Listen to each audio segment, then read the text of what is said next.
Hello student, I am Rajni Gupta. Welcome to science solution. आज हम पढ़ेंगे क्लास 9 के चैप्टर 4 के प्रश्न उत्तरों पर चर्चा करेंगे।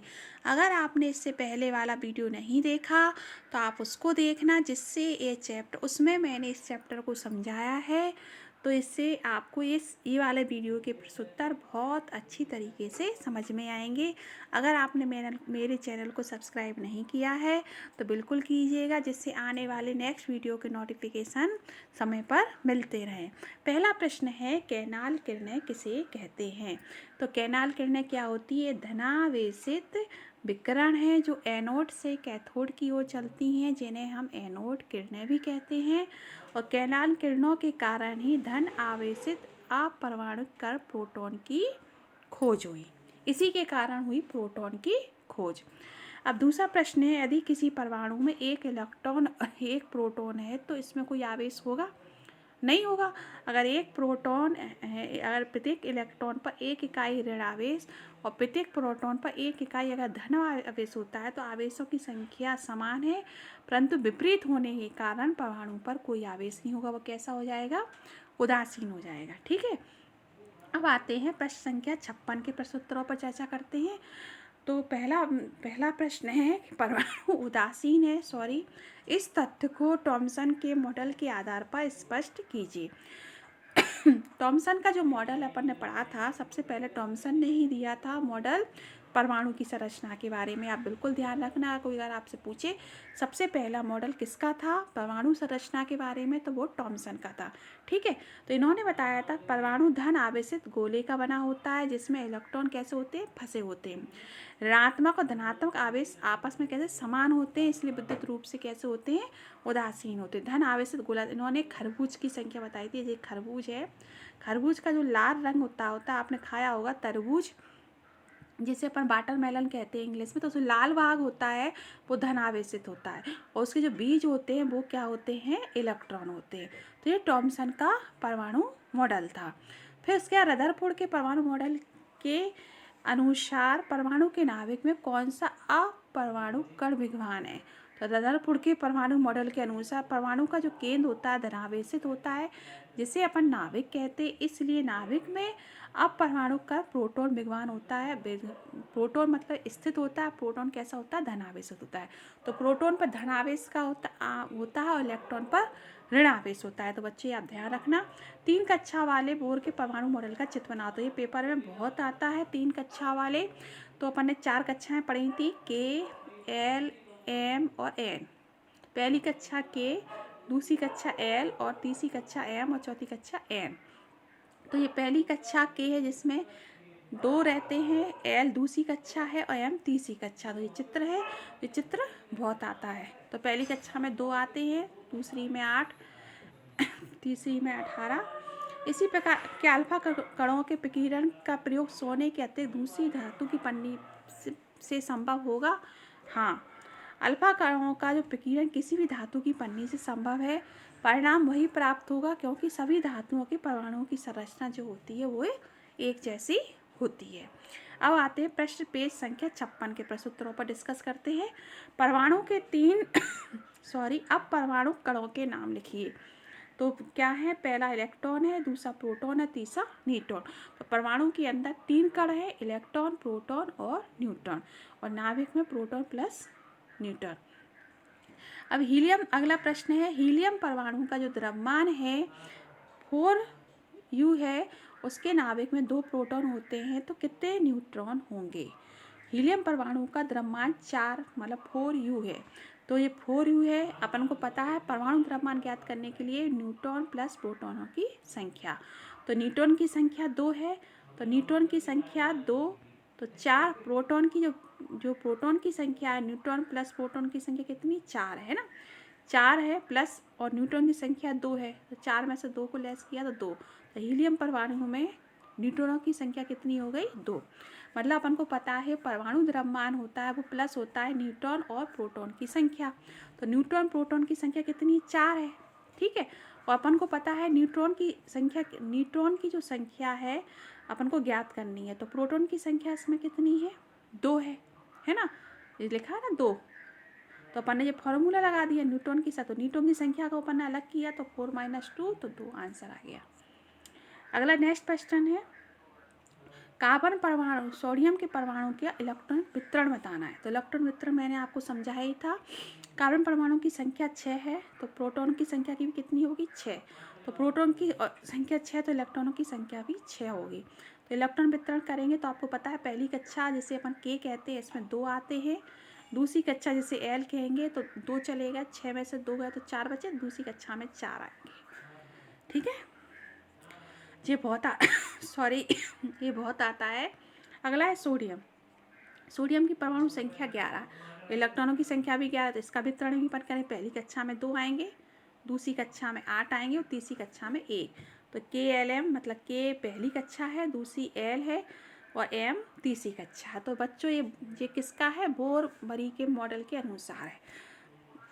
अगर किसी परमाणु का देखो इससे आगे अगला क्वेश्चन, यदि किसी परमाणु का के और एल कोष भरा है तो परमाणु में इलेक्ट्रॉनों की संख्या क्या होगी। अगर के और एल भरा है तो अपन को पता है पहली कक्षा में 2 आते हैं और दूसरी कक्षा में 8 आते हैं तो इलेक्ट्रॉन की संख्या कितनी हो जाएगी 10 हो जाएगी। तो के कोष में अधिकतम 2, एल कोष में अधिकतम 8 इलेक्ट्रॉन रहते हैं। चूंकि ये दोनों कोष भरे हैं इसलिए इस परमाणु में इलेक्ट्रॉन की कुल संख्या 2 + 8 = 10 होगी। ठीक है, तो जी बच्चों आपको रटना नहीं है, समझना है। और जो बोरबरी का जो मॉडल है उसमें 4 कक्षाएं उसने बताई थी, के एल एम एन। पहली कक्षा को के जिसमें 2 इलेक्ट्रॉन आते हैं, दूसरी कक्षा में 8, तीसरी कक्षा में 18 और चौथी कक्षा में 32। इस तरीके से इलेक्ट्रॉन भरे जाते हैं और जहाँ पहली कक्षा में इलेक्ट्रॉन जहाँ कम होते हैं तो वो इलेक्ट्रॉन या देखता है या त्यागता है ना। तो ये इस आधार पर ही होता है। अब है अगला क्लोरीन, सल्फर और मैग्नीशियम की परमाणु संख्या से आप इसकी संयोजकता कैसे प्राप्त करेंगे, है ना। तो संयोजकता मैंने बताई थी आपको कि बाहरी कक्ष में जितने इलेक्ट्रॉन होते हैं वही उसकी संयोजकता होती है। परमाणु के बाह्यतम कक्ष में अष्टक बनाने के लिए जितनी संख्या में इलेक्ट्रॉनों की साझेदारी या स्थानांतरण होता है सॉरी वही उस तत्व की संयोजन शक्ति या संयोजकता होती है। मतलब जैसे क्लोरीन की परमाणु संख्या 7 है तो इसके बाह्यतम प्रोटॉन इलेक्ट्रॉन 17 हुए तो पहली कक्षा में 2 आएंगे निश्चित है, दूसरी कक्षा में 8 आएंगे तो 10 हो गए और तीसरी कक्षा में 7 आएंगे। ठीक है, अब 7 हैं, अब इसको 8 करना है तो 8 करने के लिए क्या करेगा, या तो इसे 7 त्यागना पड़ेंगे, है ना। तो 7 देना इसके लिए कठिन है तो ये क्या करेगा, 1 को ले लेगा, 1 को लेगा, है ना। तो ये इसी एक इलेक्ट्रॉन को क्या करेगा, ये ले लेगा। तो ले लेगा तो ये क्या करेगा, तो जब 1 लेगा तो इसकी संयोजकता 1 होगी।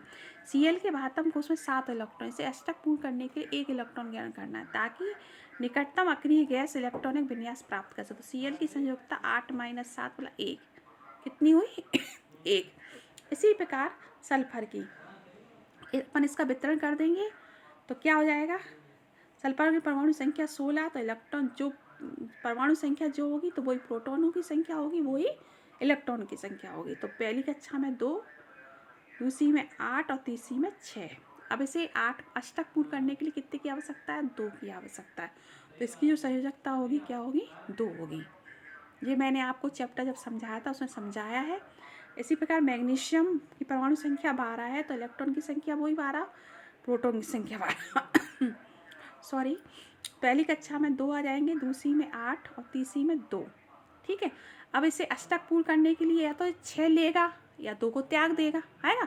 तो 2 को त्यागना इसके लिए सरल होगा तो ये 2 को त्यागेगा, है ना। तो 2 को त्यागेगा तो इसकी जो संयोजकता होगी वो क्या होगी, 2 होगी। अब नेक्स्ट प्रश्न है पेज नंबर 59 के, यदि किसी परमाणु में इलेक्ट्रॉनों की संख्या 8 और प्रोटॉन की संख्या भी 8 है तब परमाणु की परमाणिक संख्या क्या है। बिल्कुल सरल है, प्रोटॉन की संख्या अगर 8 है तो परमाणु संख्या 8, तो प्रोटॉन की संख्या 8 है तो इलेक्ट्रॉनों की संख्या भी 8 है। तो प्रत्येक प्रोटॉन का जो आवेश होता है +1 होता है और इलेक्ट्रॉन का आवेश -1 होता है। तो +1 तो ये नेट आवेश क्या होगा, जब प्लस और माइनस तो क्या होगा आवेश, तो परमाणु पर कोई आवेश नहीं होगा। समझ में आ रहा, मतलब प्रोटॉन जो है प्रोटॉन की संख्या 8 है तो इलेक्ट्रॉन की संख्या 8 है। तो अपन को पता है प्रोटॉन पर प्लस आवेश होता है, इलेक्ट्रॉन पर माइनस आवेश। और जब प्लस और माइनस जब आवेश का नेट आवेश होगा तो क्या होगा, 0 ही आएगा ना रिजल्ट। तो परमाणु पर कोई आवेश नहीं होगा। अगला है सारणी 4.1 की सहायता से ऑक्सीजन और सल्फर परमाणु की द्रव्यमान संख्या ज्ञात करनी है। तो द्रव्यमान संख्या क्या होती है? प्लस प्रोटॉन प्लस न्यूट्रॉन की संख्या। तो बच्चों ये आपको याद करना पड़ेगा एक बार में, अगर आपको समझ में ये फॉर्मूला है, ठीक है। तो अपन को किसकी निकालनी है? ऑक्सीजन और सल्फर परमाणु की। तो ऑक्सीजन, जैसे ऑक्सीजन के परमाणु, ऑक्सीजन को अपन को पता है ऑक्सीजन का 8 परमाणु संख्या होती है और 16 द्रव्यमान संख्या होती है। ये आप याद कर लेना, परमाणु क्रमांक, परमाणु भार, ये आपको हर जगह काम में आएंगे। तो अपन को जैसे पता है 8 है, तो 8 प्रोटॉन है तो न्यूट्रॉन 8 है, तो द्रव्यमान संख्या कितनी होगी? 16। और ये तो वैसे भी अगर आपको याद होगा तो आप कर लेंगे। इसी सल्फर में प्रोटॉन 16 है, न्यूट्रॉन 16 है, तो 16 प्रोटॉन प्लस कितना हो जाएगा? 32। सल्फर सल्फर मतलब एस, इसका 16 और 32 होता है। जी अगर आप याद कर लोगे तो ये सवाल कैसे भी पूछे जाएंगे, आप लिख दोगे। अगर नेक्स्ट जो टेबल है 4.1 की, वो आप याद कर लेना। मैंने इस टेबल को इसका जो चैप्टर का, जो इस एक्सप्लेनेशन वाला चैप्टर है उसमें मैंने इसे समझाया है, तो आप उसे देखो तो आपको ये सब क्वेश्चन आंसर बहुत अच्छी तरीके से समझ में आएंगे। फिर अगला है HDT के प्रत्येक में पाए जाने वाले 3 अपरमाणु कणों को सारणीबद्ध कीजिए। सॉरी डिस्टर्ब हो रहा है। प्रोटियम, ड्यूटेरियम और टाइटेनियम। तो बच्चों ये बहुत आता है, हाइड्रोजन के समस्थानिक, मतलब हाइड्रोजन के समस्थानिकों के नाम लिखो या लिखो तो ये आप बिल्कुल याद कर लेना। प्रोटॉन 1 है तो इलेक्ट्रॉन 1, न्यूट्रॉन इसमें 0 होता है। ड्यूटेरियम में 1 प्रोटॉन 1 इलेक्ट्रॉन और 1 न्यूट्रॉन होता है। और टाइटेनियम में 1 प्रोटॉन 2 इलेक्ट्रॉन और 1 न्यूट्रॉन होता है, ठीक है। अब है समस्थानिक और समभारिक के किसी एक युग्म का इलेक्ट्रॉनिक विन्यास बनाना है। तो समस्थानिक क्या होते हैं, या आइसोटॉप्स इंग्लिश में बोलते हैं, एक ही तत्व के परमाणु जिनके द्रव्यमान संख्या भिन्न पर परमाणु संख्या समान होती है ना, उन्हें अपन समस्थानिक। जैसे अभी हाइड्रोजन का पढ़ा था अपन ने, प्रोटियम, ड्यूटेरियम, टाइटेनियम। इसी प्रकार दूसरा उदाहरण है कार्बन का, 612 और 614। इसका अपन को क्या बनाना है? इलेक्ट्रॉनिक विन्यास बहुत सरल है, अपन ने पढ़ाई था बोरवरी में। पहली कक्षा में 2 आते हैं, दूसरी कक्षा में 8 आते हैं, तो लेकिन अपन इसके अनुसार 6 है इसका, तो पहली में 2 जाएंगे। अब कितने बचे? 6 में से 2 गए तो 4, दूसरी कक्षा में 4, ठीक है। और इसी प्रकार वो कह रहा है संभारिक, जिससे अपन बोलते हैं आइसोबार्स, अलग अलग तत्वों के परमाणु जिनकी द्रव्यमान संख्या समान होती है और परमाणु संख्या भिन्न होती है, एक दूसरे के कैसे विपरीत होते हैं, ठीक है। तो कैल्शियम और आर्गन ये सबसे बढ़िया उदाहरण है संभारिक का। देखो आप इसमें इनका जो द्रव्यमान संख्या है 40 है, इसकी भी 40 है, कैसी है? समान है। और लेकिन जो परमाणु संख्या है 18 और 20 है, वो अलग अलग है। अब अपन को इसको इलेक्ट्रॉनिक विन्यास लिखना है, तो अपन को पता ही है पहली कक्षा में 2 आएंगे।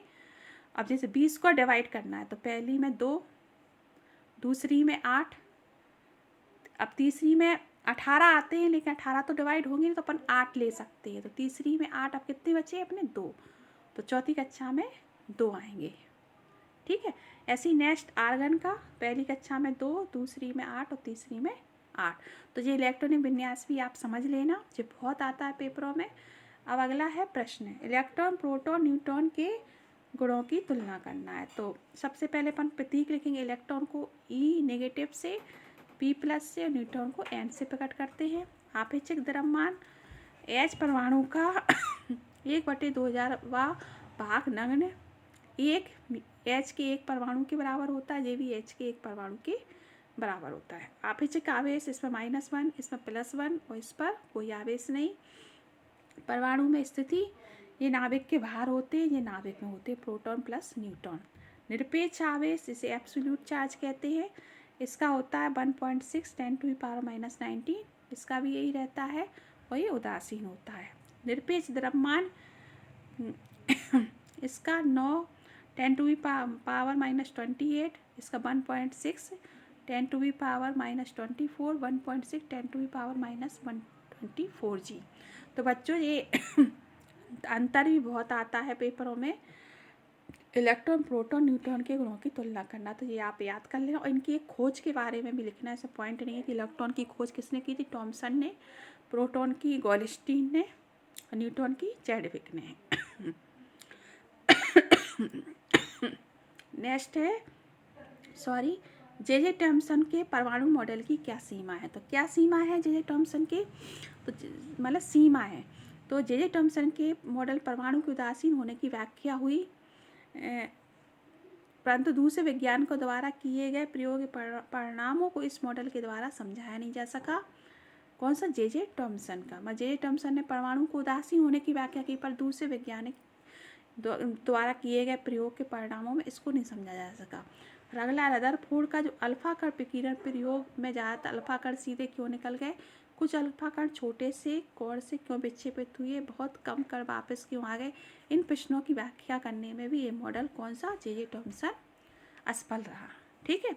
अब है रदरफोर्ड परमाणु मॉडल की क्या कमियाँ थी? इनकी कमी थी, यदि कोई आवेशित कण गोलाकार कक्ष में त्वरित होगा तो आवेशित कणों में ऊर्जा का विकिरण होगा, जिससे उसकी ऊर्जा निरंतर घटती जाएगी, इसकी गति भी कम हो जाएगी। अंत में स्थायी कक्षा में घूमता हुआ इलेक्ट्रॉन एक सर्पिल पथ का निर्माण कर नाभिक से टकरा जाएगा। अगर ऐसा होता है तो परमाणु कैसा है? अस्थिर है। जबकि हम जानते हैं परमाणु कैसा होता है? स्थायी होता है। परमाणु समाप्त या नष्ट नहीं होता, क्योंकि इसके अनुसार परमाणु नष्ट हो जाएगा रदरफोर्ड के परमाणु मॉडल के अकॉर्डिंग। इसलिए रदरफोर्ड परमाणु मॉडल यहाँ फेल हो गया। ठीक है। इसके बाद रदरफोर्ड परमाणु मॉडल की स्थायित्व को व्याख्या करने में असफल रहा। मतलब ये है इलेक्ट्रॉन जैसे घूमता जाएगा और एक दिन नाभिक से टकरा के ये खत्म हो जाएगा। तो ये रदरफोर्ड का जो परमाणु मॉडल है यहाँ असफल हो गया, क्योंकि हम जानते हैं परमाणु जो परमाणु जो है ना तो समाप्त होता है और ना नष्ट होता है। अब बोर का परमाणु मॉडल की व्याख्या कीजिए, तो इन्होंने बिल्कुल सही बताया था कि परमाणु के केंद्र में एक धनावेशित नाभिक होता है, प्रोटॉन प्लस न्यूट्रॉन। तो पेपर में आता है नाभिक में कौन होता है? तो प्रोटॉन और न्यूट्रॉन होता है। प्रोटॉन और न्यूट्रॉन के ही भार को ही हम क्या कहते हैं? द्रव्यमान संख्या कहते हैं। इलेक्ट्रॉन केवल एक निश्चित कक्षाओं में चक्कर लगाते हैं, जिसे अपन विविध कक्षाएं कहते हैं। ये और रदरफोर्ड ने क्या कहा था? जो इलेक्ट्रॉन होते हैं वर्तुलाकार कक्षाओं में चक्कर लगाते हैं और अपनी ऊर्जा को क्या करते हैं? विकृत करते हैं, जिससे वो चक्कर लगाते लगाते समय एक क्षण ऐसा तो नाभिक से टकरा कर नष्ट हो जाएगा। ये किसने कहा था? रदरफोर्ड के परमाणु मॉडल ने। जबकि बोर के परमाणु मॉडल ने इस चीज़ को फेल कर दिया था। उन्होंने कहा था कि निश्चित कक्षाओं में चक्कर लगाते हैं और जो जो कक्षाएं होती हैं उन्हें विविध कक्षाएं कहते हैं। और जब इलेक्ट्रॉन इस विविध कक्षाओं में चक्कर लगाते हैं तो ऊर्जा का विकिरण नहीं होता। और इन कक्षाओं को ऊर्जा स्तर कहते हैं, जिन्हें नाम दिया था पहली कक्षा को KLMN। मतलब पहली कक्षा को 1, 2, 3, 4 के द्वारा दर्शाया। तो बच्चों ये पेपर में बहुत आता है, इसे आप बहुत अच्छी तरीके से याद कर लेना। ये चित्र ये भी बहुत आता है पेपर में, इसे भी कर लेना। इस अध्याय में दिए गए सभी परमाणु मॉडलों की तुलना करना है। तो अपन को तीनों परमाणु मॉडल की तुलना करना है, थॉमसन का, रदरफोर्ड का और बोर का। जी भी। तो थॉमसन ने बताया था परमाणु धनावेशित गोले का बना है, इसमें इलेक्ट्रॉन धसे हैं। परमाणु का केंद्र धनावेशित होता है, जिसे नाभिक कहा जाता है। परमाणु का लगभग संपूर्ण द्रव्यमान नाभिक में होता है। परमाणु 3 कण इलेक्ट्रॉन, प्रोटॉन, न्यूट्रॉन से बने होते हैं। इलेक्ट्रॉन पर ऋणावेश, प्रोटॉन पर धनावेश, परंतु न्यूट्रॉन पर कोई आवेश नहीं होता, ये उदासीन होते हैं। ऋणात्मक धनात्मक आवेश आपस में समान होते हैं, इसलिए परमाणु में विद्युत रूप से कैसे उसे उदासीन होते हैं। इसमें इन्होंने बताया था इलेक्ट्रॉन चारों ओर वर्तुलाकार मार्ग में चक्कर लगाते हैं। इन्होंने बताया था इलेक्ट्रॉन केवल निश्चित कक्षा में चक्कर लगाते हैं, इलेक्ट्रॉन की इसे विविध कक्षाएं कहते हैं। अभी अपन ने अलग अलग पढ़ा था, वे तीनों की तुलना है। फिर कमियां क्या थी थॉमसन की? थॉमसन मॉडल के अनुसार परमाणु उदासीन है, परंतु दूसरे वैज्ञानिकों के द्वारा किए प्रयोग के परिणामों को इस मॉडल के द्वारा समझाया नहीं जा सका। जैसे रदरफोर्ड के अल्फा कण विकिरण की व्याख्या करने में असमर्थ रहा। कौन? Thompson model. इसमें इन्होंने क्या बताया रदरफोर्ड ने? नाभिक का आकार परमाणु के आकार की तुलना में काफ़ी कम है। और इनके मॉडल की क्या कमी थी? वही थी, इन्होंने कहा था कि इलेक्ट्रॉन जो होते हैं चक्कर लगाते हैं वर्तुलाकार चक्कर में, तो जिससे क्या ऊर्जा का विकिरण करेगा, उसकी गति धीरे धीरे कम होगी, अंत में नाभिक में गिर जाएगा, जिससे परमाणु नष्ट हो जाएगा। जबकि हम जानते हैं परमाणु कैसा है? स्थायी है, ये कभी नष्ट नहीं होता। तो ये यहाँ रदरफोर्ड के मॉडल की कमी थी। फिर इसके बाद इन्होंने बताया था नील्स बोर ने, जब इलेक्ट्रॉन विविध कक्षा में चक्कर लगाते हैं जो उनकी ऊर्जा का विकिरण नहीं होता है। फिर इन कक्षाओं को ऊर्जा स्तर कहते हैं। ये कक्षाएं KLMN या संख्या 1, 2, 3, 4 के द्वारा दिखाई जाती हैं। ये चित्र है बच्चों, ये बहुत आएगा। इसका महत्व क्या है? बोर मॉडल किससे परमाणु के स्थायित्व की व्याख्या स्पष्ट हुई, क्योंकि जब तक इलेक्ट्रॉन विविध कक्षा में चक्कर लगाते रहते तो उनकी ऊर्जा का विकिरण नहीं होता है। तो बच्चों ये तीनों मॉडल हैं ये सबसे पहले टॉमसन ने दिया था, फिर रदरफोर्ड ने दिया था, फिर बोर्न ने दिया था। ये पेपर में बहुत आते हैं, इनके चित्र भी आते हैं, तो आप बहुत अच्छी तरीके से इन्हें याद कर लेना। फिर अगला है पहले 18 तत्वों के विभिन्न कक्षाओं में इलेक्ट्रॉन वितरण के नियम को समझाइए। तो ये इलेक्ट्रॉन वितरण का नियम अपन ने पढ़ाई था 2n²। तो कक्षा का स्तर n बराबर पहली कक्षा है, तो जैसे के से प्रकट करते हैं तो 2, ये मल्टीप्लाई का निशान है, आगे भी था तो ये मल्टीप्लाई के निशान है, 2 गुणा 1 की घात वर्ग बराबर पहली कक्षा में 2। इसी प्रकार दूसरी कक्षा में 2 घात 2 का वर्ग बराबर 4। तो दूसरी कक्षा में 8 है ना, तो 2 2 4 और 4 दूनी 8। इसी प्रकार तीसरी में 18, चौथी में 32। ये भी बहुत आता है पेपर में, तो आप इसे कर लेना। सबसे भारी कोष में इलेक्ट्रॉन की जो अधिकतम संख्या 8 हो सकती है। किसी परमाणु के दिए गए कोष में इलेक्ट्रॉन तब तक स्थान नहीं लेते जब तक उससे पहले वाली भीतरी कक्षा पूर्ण रूप से नहीं भर जाती। अगर अपन ऐसे नहीं कह सकते कि पहली में 2 और दूसरी में 6 और तीसरी में 8, है ना, तो ये गलत है। अपन को पहले ये वाली कक्षा पूरी करना पड़ेगी। 2 8 6 ये सही है, ठीक है। अगला है सिलिकॉन ऑक्सीजन का उदाहरण लेते हुए संयोजकता की परिभाषा बताओ। प्रत्येक तत्व के परमाणु की निश्चित संयोजन शक्ति होती है, संयोजकता कहते हैं। किसी परमाणु के बाह्यतम कक्ष में अष्टक पूर्ण करने के लिए जितनी संख्या में इलेक्ट्रॉन साझेदारी या स्थानांतरण करता है वही उसकी संयोजन शक्ति या संयोजकता होती है। ऑक्सीजन का परमाणु द्रव्यमान 8 और सिलिकॉन का कितना है 14। तो ऑक्सीजन का 8 है तो पहली में 2 आएंगे, दूसरी में 6 आएंगे। ये इलेक्ट्रॉनिक विन्यास है, अपन ने अभी आगे भी पढ़े थे। जो सिलिकॉन है पहली में 8, दूसरी में 8 और तीसरी में 4। तो ऑक्सीजन के 6 संयोजी इलेक्ट्रॉन होते हैं, 2 इलेक्ट्रॉन घेर करके अष्टक पूर्ण करेगा। चूँकि ऑक्सीजन की संयोजन शक्ति 2 है इसलिए ऑक्सीजन की जो संयोजकता 2 होगी, है ना। 4 से अधिक संयोजी इलेक्ट्रॉन होने पर निम्न सूत्र द्वारा संयोजकता दर्शाती है। संयोजकता 8 संयोजी इलेक्ट्रॉन के बाह्यतम कोष में इलेक्ट्रॉनों की संख्या। ऑक्सीजन की संयोजकता 8 - 6 2। सिलिकॉन के तो मतलब इसका अर्थ है पहली कक्षा में अपन ने पढ़े थे ऑक्सीजन के 8 थे, तो पहली कक्षा में 2 और लास्ट में 6। तो मतलब इसे अष्टक पूर्ण करने के लिए 2 को लेगा, तो 2 को जब लेगा तो इसकी संयोजकता क्या हो जाएगी 2 हो जाएगी। अब सिलिकॉन के बाह्यतम कक्ष में 4 है तो इसे 4 की आवश्यकता है, तो इसकी संयोजन शक्ति कितनी है 4 है, ठीक है। नेक्स्ट है उदाहरण के साथ व्याख्या कीजिए परमाणु संख्या, द्रव्यमान संख्या, समस्थानिक और संभारिक और उनके दो उपयोग। तो परमाणु संख्या क्या होती है, प्रोटॉन की संख्या को ही अपन परमाणु संख्या कहते हैं। एक तत्व की परमाणु संख्या नाभिक में विद्यमान प्रोटॉनों की कुल संख्या के बराबर होती है, जो जेड के द्वारा दर्शाया जाता है।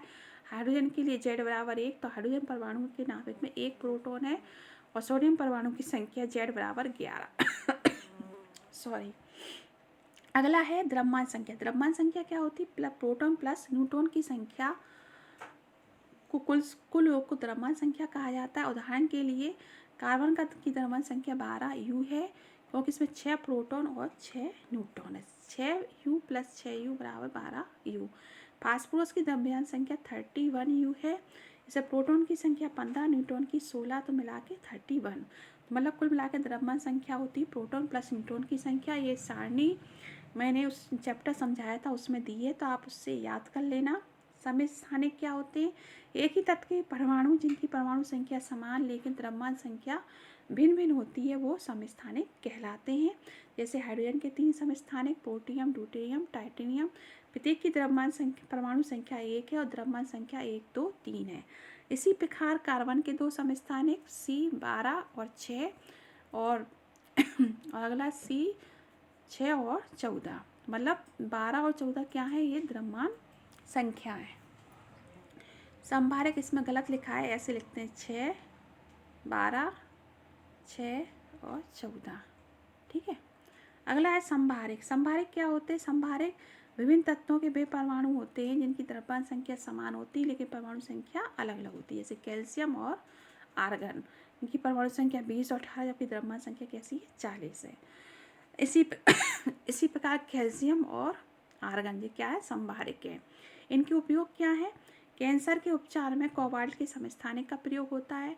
यूरियम के समस्थानिक का प्रयोग परमाणु भट्टी में ईंधन के रूप में होता है। अब नेक्स्ट है Na+ की पूरी तरह से भरे हुए Kl कोशिकाएं व्याख्या कीजिए। Na की परमाणु संख्या 11, तो इलेक्ट्रॉन विन्यास क्या होगा 2 8 1। पहली कक्षा में, दूसरी कक्षा में 8 और तीसरी कक्षा में 1। सोडियम के बाहर कक्ष में 1 इलेक्ट्रॉन है, तो ये 1 इलेक्ट्रॉन को त्याग करके N आयन बनाएगा, अपना स्टक पूर्ण करेगा, तो N पॉजिटिव लिखा है। N पॉजिटिव आयन 10 इलेक्ट्रॉन होते हैं, तो K कोष में 2, L में 8 है ना। तो 2 गुणा 1, ये अपनी ये परमाणु संख्या पड़ी 2 × 1 की घात 2 तो बराबर 2। L कोष में 8 इलेक्ट्रॉन रहेंगे, तो K और L कोष पूर्णतः भरे हुए हैं। एक को ये क्या करेगा, अपना इलेक्ट्रॉन को त्याग देगा, तो इस पर कौन सा आवेश आ जाएगा, N पॉजिटिव आयन है। अगला है, अगर ब्रोमीन परमाणु 2 समस्थानिक है ना ये के रूप में, तो ब्रोमीन परमाणु के औसतन परमाणु द्रव्यमान की संख्या ज्ञात करनी है। तो ब्रोमीन परमाणु का औसत परमाणु द्रव्यमान ये दिया ही था, है ना, तो ये लिख किया 49.7/100 प्लस 81 × 50.3 डिवाइड 100। इसको अपन हल करेंगे तो ये आंसर आ जाएगा। तो ये तो आप कर ही लोगे। एक ही तत्व का एक तत्व है X परमाणु द्रव्यमान 16.2 U है। इसके किसी एक नमूने में X 16.8 और X 18.8 है का प्रतिशत क्या होगा, तो ये भी वही सवाल है। तो किसी समस्थानिक में का प्रतिशत X प्रतिशत अपन ज्ञात करेंगे। फिर अगले का जिस 100 माइनस X प्रतिशत, प्रश्नानुसार -16 का X प्रतिशत प्लस 18, 100 माइनस X प्रतिशत 16/2 U। इसको अपन हल करेंगे तो ये अपना आंसर आ जाएगा। तो अपना ये आंसर आ जाएगा इसका 90% और इसका 10%। अगला प्रश्न है, अगर आपको नहीं समझ में आए तो आप कमेंट सेक्शन में लिखना, तो मैं इसे अलग से समझा दूंगी। यदि तत्व का Z बराबर 3 है, Z मतलब परमाणु संख्या, उस तत्व की संयोजकता क्या होगी, उस तत्व का नाम बताइए। Z बराबर 3 है, परमाणु संख्या 3 है। परमाणु संख्या मतलब प्रोटॉन की संख्या, और जो प्रोटॉन की होगी इलेक्ट्रॉन की संख्या होगी। तो पहली कक्षा में 2 और तीसरी कक्षा में 1। तो बाहरतम कक्ष में 1 इलेक्ट्रॉन है, तो इसकी संयोजकता 1 होगी, ठीक है। क्योंकि तत्व का 1 इलेक्ट्रॉन त्याग सकता है, तो परमाणु संख्या 3 होने पर ये तत्व कौन सा है, लिथियम। तो ये तो आपको याद करना पड़ेंगे बच्चों। ये उसमें चैप्टर का जो एक्सप्लेनेशन मैंने समझाया है उसमें ये सब कुछ दिया है कि 3 परमाणु संख्या किसकी है, वो लिथियम की है। फिर अगला है, 2 परमाणु स्पीसीज के केंद्रकों का संगठन नीचे दिया गया है। जैसे प्रोटॉन 6, न्यूट्रॉन 6 और 8, X और Y। X Y की द्रव्यमान संख्या ज्ञात करनी है अपन को इसकी, और द्रव्यमान संख्या अपन को पता है कैसे ज्ञात करते हैं, प्रोटॉन प्लस न्यूट्रॉन की संख्या। तो X का परमाणु द्रव्यमान कितना है 6, तो न्यूट्रॉन की संख्या दी ही है 6, तो कितना हो गया 12। तो X की परमाणु संख्या बराबर प्रोटॉन की संख्या बराबर 6। तो बाई, अब इसी प्रकार बाई की 6 और 8 है तो 14 है ना। तो बाई की परमाणु संख्या प्रोटॉन की संख्या बराबर 6। चूँकि 2 परमाणु स्पेसी X और Y की परमाणु संख्या 6 समान है, परंतु इनकी द्रव्यमान संख्या अलग अलग है 12 और 14। तो ये एक दूसरे कैसे समस्थानिक है। तो ये संख्या क्या हुई, अपन ने पढ़ाई था, कार्बन का 6 12 और अगला कार्बन 6 और 14, ये कार्बन के समस्थानिक है। तो ये द्रव्यमान संख्या कैसे ज्ञात करते हैं, प्रोटॉन प्लस न्यूट्रॉन की संख्या से। अब अगला है सही गलत है। निम्नलिखित वाक्यों में कि गलत के लिए F और सही के लिए T लिखें। J थॉमसन ने प्रस्तावित किया था परमाणु के केंद्र में क्यों न्यूक्लियॉन्स होते हैं, ये गलत है ना। एक इलेक्ट्रॉन और प्रोटॉन मिलकर न्यूट्रॉन का निर्माण करते हैं, इसलिए अनावश्यक होता है, ये भी गलत है। इलेक्ट्रॉन का द्रव्यमान प्रोटॉन के द्रव्यमान से 1/2000 गुना होता है, ये सही है। आयोडीन के समस्थानिक का प्रयोग टिंचर आयोडीन बनाने में, तो इसका प्रयोग दवा के रूप में होता है, ये भी गलत है। अगला सही गलत बताना है। रदरफोर्ड का अल्फा कण विकिरण प्रयोग किस खोज के लिए उत्तरदायी था, किसकी खोज की थी इन्होंने, परमाणु के केंद्र की खोज की थी, ठीक है। अगला है, एक तत्व के समस्थानिक में होते हैं, क्या होते हैं, न्यूट्रॉनों की अलग अलग संख्या। समस्थानिक क्या होते हैं, जिसमें परमाणु संख्या समान होती है और द्रव्यमान संख्या अलग अलग होती है। और द्रव्यमान संख्या कैसे अलग होती है, उनमें न्यूट्रॉनों की संख्या अलग अलग होती है, ठीक है।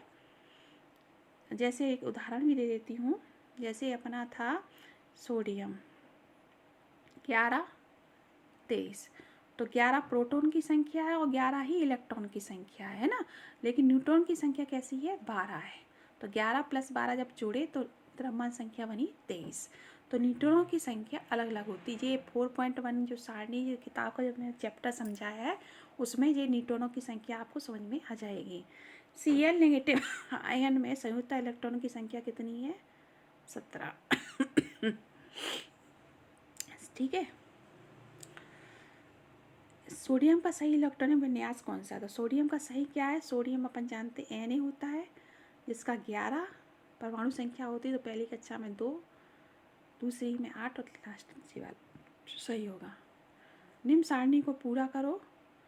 परमाणु संख्या, द्रव्यमान संख्या, न्यूट्रॉन की संख्या, प्रोटॉन से इलेक्ट्रॉन से परमाणु स्पीशीज का नाम।